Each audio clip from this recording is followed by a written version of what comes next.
2024 সালের রাজাকার ছিল। আজকে যদি 1971 সালের রাজাকার সেই সুযোগ দেবে।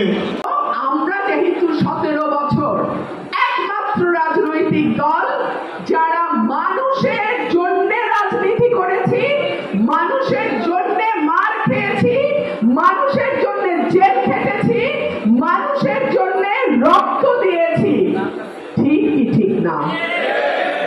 সুতরাং মানুষ এখন চায় একটা স্থিতিশীল সরকার, জবাবদিহিতামূলক সরকার, নির্বাচিত সরকার, নিজেদের ক্ষমতা, নিজেদের পছন্দ, নিজেদের ভোটের অধিকার প্রয়োগ করে যেই সরকারকে আনা যায় সেই সরকার, ঠিক না ঠিক না?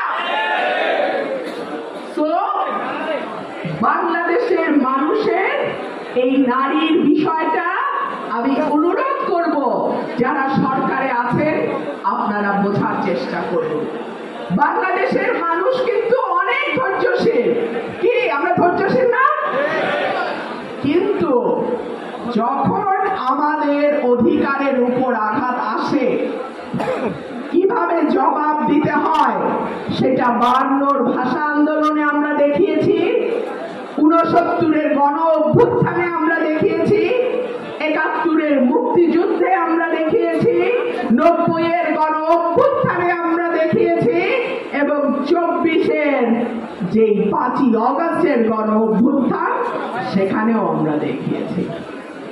আমি বলবো মাথায় রাখবেন, বিএনপি এটা ছাত্র জনতার অভ্যুত্থান বলি, ছাত্রদের মধ্যে ছাত্র দল ছিল না, যুব দল ছিল না, স্বেচ্ছাসেবক দল ছিল না, শ্রমিক দল, জাতি দল, মৎস্য দল ছিল না, এরা সবাই ছিল।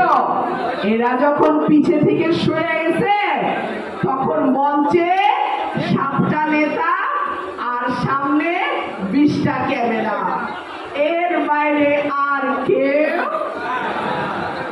বাস্তবতা বুঝে রিয়েলিটি মাইনে নেন। আপনাদের 12টা বাজে গেছে, এই রিয়েলিটিটা মাইনে নেন।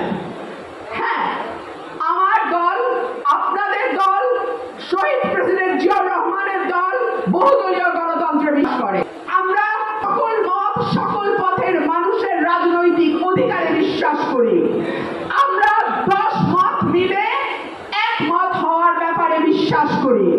আমি বিশ্বাস করি, আমরা বিশ্বাস করি, আমি আপনার মতের সাথে দ্বিমত করতেই পারি।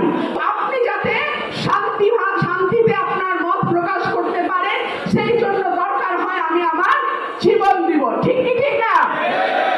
আসুক নতুন দল, আমরা চাই, চাই না? আসুক আসুক, কিন্তু রাজনীতির স্বচ্ছ বান্ডেল থাকলে প্রতি সেনমানিতে টাকা বাঁচবে। বিকাশ সেনমানি বান্ডেল কিনে জিতুন প্রতি লেনদেনে।